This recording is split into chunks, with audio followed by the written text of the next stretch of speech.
نے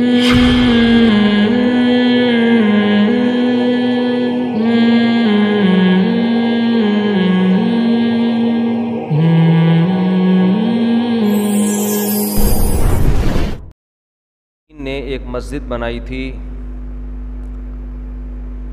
اور اس مسجد میں بیٹھ کر وہ نبی صلی اللہ علیہ وسلم کے خلاف سازشیں کیا کرتے تھے.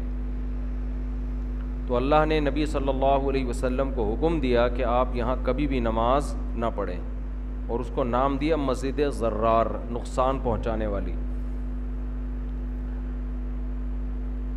اور اس کے مقابلے میں مسجد نبوی کا ذکر کیا یا مسجد قباء کا، کہ جس مسجد کی بنیاد تقویٰ اور اللہ کی رضا پر ہو آپ اس میں نماز پڑھا کریں. تو اس سے ہمیں ایک بات پتہ چلتی ہے کہ بعض دفعہ دین کے لیبل پہ بھی لوگوں کو نقصان پہنچایا جاتا ہے. آج لوگ یہ بات سمجھتے نہیں ہیں. جہاں بھی دیکھا چار دیواری ہے، اس میں کچھ یتیم بچے قرآن پڑھ رہے ہیں، وہاں جا کے محتمم کو چندہ دینا شروع کر دیا. تحقیق کرتے کہ ایسا تو نہیں ہے کہ یہ بندہ 2 نمبر ہے اور اس نے چار دیواری کے نام پہ پیسہ کمانے کا ایک ادارہ بنایا. وہ بہت آسان ہے. پاکستان میں آپ کوئی پلاٹ خریدیں، چار دیواری کھڑی کریں، اس پہ کوئی یتیم بچوں کو لا کے ڈال دیں، قاری صاحب کو بٹھا دیں تنخواہ پہ. وہ قاری صاحب تو بیچارہ اخلاص سے پڑھاتا رہے گا، لیکن آپ اس کے نام پہ جو کروڑوں روپے کماؤ گے وہ آپ جانو اللہ جانے. لوگ کہتے ہیں رسیدیں کٹ جاتی ہیں، تو رسیدیں کاٹنا 10 20 رسیدیں چل رہی ہوتی ہیں رسیدوں کے نام پہ. تو رسیدیں تو کوئی بھی بنا سکتا ہے. تو پھر جب ایسے مدرسوں میں کوئی غلط کام ہوتا ہے، کوئی چوری ہوتی ہے، کوئی بدفعلی ہوتی ہے، تو بدنام کرتے ہیں دیکھو دینی مدرسے ایسے ہوتے ہیں. دینی مدرسے خراب نہیں ہوتے، نہ دینی طلبہ خراب ہوتے ہیں. خراب لوگ بعض دفعہ دین کا لیبل لگا لیتے ہیں. خراب لوگ بعض دفعہ مدرسے کے نام پہ دکان چلاتے ہیں. اس کا مطلب یہ نہیں ہوتا کہ دینی مدرسے خراب ہوتے ہیں یا مدرسے میں پڑھنے والے بچے خراب ہوتے ہیں. بعض خراب لوگ مدرسوں میں آ جاتے ہیں، بعض خراب لوگ مدرسہ بنا لیتے ہیں. تو یہ آپ کی ذمہ داری ہے کہ آپ تحقیق کریں کہ یہ جگہ پیسہ دینے کے قابل ہے یا نہیں ہے. مسجدیں بکتی ہیں لاکھوں لاکھوں روپے میں، بعض دفعہ چندے ہوتے ہیں ان میں. بعض مسجدیں عمومی طور پر تو ایسا نہیں ہے، لیکن بعض دفعہ مسجد کی انتظامیہ کما رہی ہوتی ہے، نوٹ چھاپ رہی ہوتی ہے مسجدوں کے نام پہ. پھر ایک مسجد فروخت کی اتنے کروڑ میں، دوسرے نے خریدی اور پھر اس پہ وہ نوٹ چھاپتا ہے چندے کے نام پہ. پھر یہ بڑا دھندے ہو رہے ہیں یہاں پہ. تو اس لیے میں نے تو یہ منافقین والی آیت پڑھی ہے نا، اس کا مطلب مسجدوں سے بدگمان کرنا، خدا نخواستہ مدرسوں سے بدگمان کرنا نہیں ہے. مدرسے میں چندہ دینا بھی آپ کی ذمہ داری ہے، یہ خوب سمجھ لیں. اگر آپ اس نام پہ مدرسے میں چندہ دینا چھوڑ دیں کہ فراڈ ہوتا ہے، تو جو صحیح مدرسے ہیں ان کا تو بیڑا غرق ہو جائے گا. دین کہاں سے لوگ سیکھیں گے؟ گورنمنٹ تھوڑی سکھائے گی دین آپ کو. گورنمنٹ جب دین کنٹرول میں لیتی ہے نا، تو پھر نقصان یہ ہوتا ہے کہ پھر فتوے بھی گورنمنٹ کی مرضی کے ہوتے ہیں، پھر مولوی بھی سرکاری ہوتے ہیں.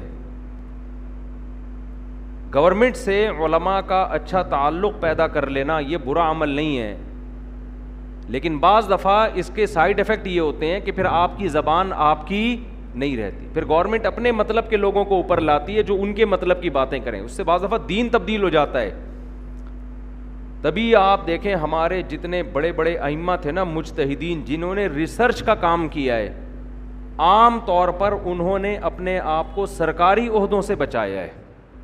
امام ابو حنیفہ کو قاضی بنانے کی کوشش کی گئی، انہوں نے قبول نہیں کیا.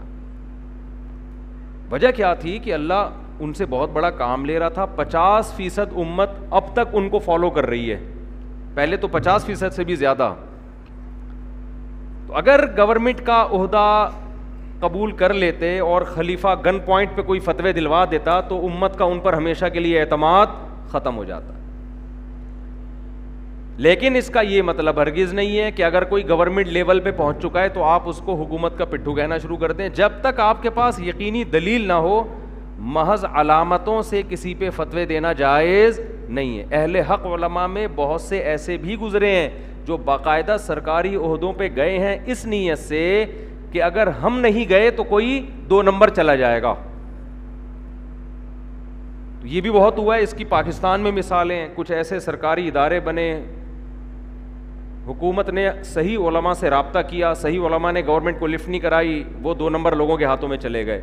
تو اس لیے اس میں دونوں پہلو ہیں, دونوں پہلو سے غور کرنا چاہیے. لیکن بہرحال اتنی بات ضرور ہے کہ بعض دفعہ انسان غلط بیانی سے کام لے رہا ہوتا ہے, وہ اس کی اپنی ذاتی رائے نہیں ہوتی, اور بعض دفعہ لوگ الزام بھی لگا رہے ہوتے ہیں. تو یہ بڑا پیچیدہ موضوع ہے, بڑی لمبی چوڑی تفصیل ہے, کہیں اور میں چلا گیا. سعودی عرب کی حال دیکھ لیں نا آپ. سعودی عرب کا, سعودی عرب میں آج سے تقریباً میرا خیال ہے 1980s کی بات ہوگی, 80 سے لے کر 89 تک سعودی عرب میں کچھ مسائل میں تحقیق ہوئی تھی جہاں اکثریت علماء نے ایک رائے قائم کی, مگر مشہور جو فتویٰ سعودی عرب میں ہوا ہے وہ اس کے خلاف ہوا ہے. کیوں؟ پورے سعودیہ کے علماء ایک طرف تھے اور 2-4 علماء دوسری طرف, لیکن وہ 2-4 علماء چونکہ سرکاری عہدوں پہ تھے تو فتویٰ کس کا مشہور ہوا؟ ان کا ہوا, اور تمام علماء کے فتوے کو نظر انداز, وہ فتویٰ کالعدم ہو گیا ایک قسم کا. تو جب سرکاری عہدے پر آپ ہوتے ہیں نا تو آپ کی بات سنی جاتی ہے, آپ کے پاس وسائل ہوتے ہیں. تو اس لیے بہت سے علماء یہ بھی کہتے ہیں کہ اہل حق کو کوشش کرنی چاہیے آگے جانے کی. خیر, اب بات سے بات نکلتی چلی آ رہی ہے. ایک صاحب مجھے کہنے لگے, یہ دیکھو جو تبدیلی اس وقت ہو رہی ہے نا دنیا میں, اس کو اسلام نہ سمجھو, خوب سمجھ لیں. جو 1400 سال سے ہو رہا ہے نا وہ اوریجنل اسلام ہے. اس زمانے میں قرآن و حدیث کے نام پہ دین میں بڑی بڑی تبدیلیاں شروع ہو گئی ہیں. وہ سعودی عرب بھی ہو سکتا ہے, وہ پاکستان بھی ہو سکتا ہے, وہ ہندوستان بھی ہو سکتا ہے, وہ جاپان بھی ہو سکتا ہے, غیر مسلم کنٹری بھی ہو سکتا ہے, وہ امریکہ بھی ہو سکتا ہے. اس لیے قرآن و حدیث کی وہ تحقیق جو صدیوں سے جس تحقیق پر امت عمل کر رہی ہے اس کے خلاف جاؤ گے, چاہے تراویح کا مسئلہ ہو, چاہے طلاق کا مسئلہ ہو, چاہے خلا کا مسئلہ ہو, چاہے موسیقی کا مسئلہ ہو, کوئی بھی مسئلہ ہو, اس تحقیق کو اٹھا کے کہاں پھینک دو؟ دیوار پہ. وہ تحقیق اٹھا کے دیوار پہ دے مارو. ایک مثال دے کے بس میں آگے چلتا ہوں, یہ پھر ٹاپک لمبا ہو جاتا ہے. میں 2003 یا 4 کی بات ہے, میں وزیر آباد میں تھا, تو مجھے نہیں پتا تھا طلاق کا مسئلہ اتنا زیادہ وہاں ہو گیا کہ سبھی فتویٰ دینے لگے 3 طلاق 1 ہوتی. میں نے اسے بڑی ریسرچ کی. تو ایک صاحب میرے پاس آئے, وہ اہل حدیث تھے, مجھے کہنے لگے کہ مفتی صاحب آپ اس تحقیق کو نہیں مانتے جو ہماری تحقیق ہے, لیکن دنیا نے ماننا شروع کر دیا ہے. میں نے کہا مثال کے طور پر؟ پھر انہوں نے مثال دی. سوڈان میں 1900 فلاں میں اسمبلی نے قانون پاس کیا کہ اکٹھی 3 طلاقیں 1 شمار ہوں گی آج کے بعد سے. تو سوڈان میں گورنمنٹ لیول پر علماء نے اس قانون کو پاس کروا لیا. پھر انہوں نے کہا پاکستان میں 1965 میں جو آئلی قوانین بنے ان میں یہ تھا کہ اکٹھی 3 طلاقیں دے دیں تو وہ کالعدم شمار ہوں گی. مصر میں 1900 فلاں میں یہ قانون پاس ہوا کہ آج کے بعد کسی نے اکٹھی 3 دی تو کتنی شمار ہوں گی؟ 1. اس طرح نہ کئی ملکوں کے انہوں نے نام لیے. میں نے کہا حضرت آپ ہوش کے ناخن لیں, آپ بات کیا رہے ہیں؟ یہ تو آپ کے خلاف جا رہی ہے ساری دلیل. سوڈان میں اسلام آج آیا ہے کیا ہے بھائی؟ سوڈان میں اسلام تو 1300 سال پہلے آیا تھا. 1300 سال سے سوڈان کی عدالتوں میں اکٹھی 3 طلاقوں کو 3 سمجھا جاتا تھا.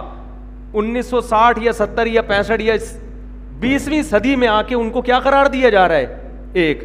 تو آج کے سوڈان کی حکومت کو آپ دلیل کے طور پہ پیش کر رہے ہو, اور جب سے سوڈان میں اسلام آیا تھا اس وقت سے وہ گھاس کھا رہے تھے کیا بیٹھ کے؟ نہیں یاری, میرا خیال ہے بات سمجھ میں, وہ گھاس کھا رہے تھے کیا؟ میں نے کہا آپ نے کہا 1945 یا پتہ نہیں 65, یہ مجھے صحیح فگر یاد نہیں ہے, مصر کی اسمبلی نے قانون پاس کر دیا نا, پرانے قانون کو چینج کیا ہے. پاس کرنے کا مطلب یہ نہیں کہ نئے سرے سے, پرانا قانون جو مصر میں چلا آ رہا تھا کہ 3 طلاقیں 1 ہوں گی, مصر کی اسمبلی میں وہاں کے علماء کی مشاورت سے قانون پاس ہوا کہ آج کے بعد 3 طلاقیں کتنی ہوں گی؟ 1. میں نے کہا میرے بھائی مصر میں اسلام حضرت عمر کے دور سے آیا ہے, اس وقت سے لے کر آج تک مصر کی عدالتیں فیصلہ کرتی رہی ہیں, 3-3 ہوتی ہیں. آج جو قانون تبدیل ہو رہا ہے اس کا حوالہ دیا جا رہا ہے, اور عمر بن خطاب کے دور سے جو مصر میں اسلام آیا اور اس وقت تک 3 کو 3 سمجھا جاتا رہا, اس کو تم قرآن و سنت کے کیا کہہ رہے ہو, خلاف کہہ رہے ہو. نہیں آ رہی میرا خیال ہے بات. میں نے کہا پاکستان میں جو آئلی قوانین ایوب خان نے بنائے تھے, پاکستان بر صغیر میں آتا ہے, بر صغیر میں اسلام محمد بن قاسم دیبل 92 ہجری میں, 92 ہجری, کتنے سال ہو گئے بھائی, 1300 سال سے زیادہ ہو گئے, 1300 سال سے زیادہ. اس وقت بر صغیر میں اسلام آیا اور بالآخر ہوتے ہوتے انڈیا, پاکستان, بنگلہ دیش, برما پورے خطے میں پھیل گیا. اس وقت سے لے کر 1965 تک 3 طلاقوں کو کتنا سمجھا جاتا تھا, 3. حتیٰ کہ اس قانون کو انگریز بھی چینج نہیں کر سکا. پھر 1965 میں ایوب خان نے آ کے اس کو مصر سے ایک مولانا منگوائے, 2-4 مولانا, اور آئلی قوانین کی ایسی کی تیسی کر دی, طلاق کے قوانین کی بڑا ہی بگاڑ کے رکھ دیا نا. میں نے کہا آپ ان اسمبلیوں کے ہمیں حوالے دینے کی کوشش مت کرو. تو اسی طرح سعودی عرب میں آج اگر 10 رکعت تراویح شروع ہو رہی ہے تو بعض لوگ دلیل کے طور پہ پیش کرتے ہیں, وہ دیکھو سعودی عرب میں بھی 10 شروع ہو گئی, اس کا مطلب 20 رکعت سنت نہیں ہے. بھائی مکہ اور مدینہ میں حضرت عمر رضی اللہ تعالیٰ عنہ کی خلافت راشدہ میں جب سے 20 رکعت تراویح شروع ہوئی ہے, پورے عالم اسلام میں شروع میں ایسا ہوا کہیں 16 کہیں 40 بھی ہوئی ہیں, اور اس سے کم تو ہمیں ملتی نہیں ہے. موطا کی ایک روایت میں ہے کہ 13, ایک میں آتا ہے 8 اور ایک میں آتا ہے 20. 13 اور 8 والی کو علماء نے مضطرب کہہ کے رد کیا ہے, تبھی امام مالک نے خود ان روایتوں کو نہیں لیا. اور ویسے بھی حضرت عمر نے اگر 13 یا 8 شروع کی ہوتی تو پورے عالم اسلام میں اس وقت کہیں تو 8 یا 12 یا 13 ہو رہی ہوتی نا, کوئی ایک روایت تو ملتی, ایک بھی نہیں ملتی. کم سے کم 16 کی, پھر 16 سے 20, زیادہ تر 20, پھر 20 سے بھی زیادہ ملتی ہیں. تو چاروں ائمہ کرام نے جب تحقیق کی آج سے ہزاروں سال پہلے, تو ان کی رائے حضرت عمر کے عمل کی وجہ سے یہ قائم ہوئی کہ اس میں سنت عمل کتنا ہے, 20 رکعت.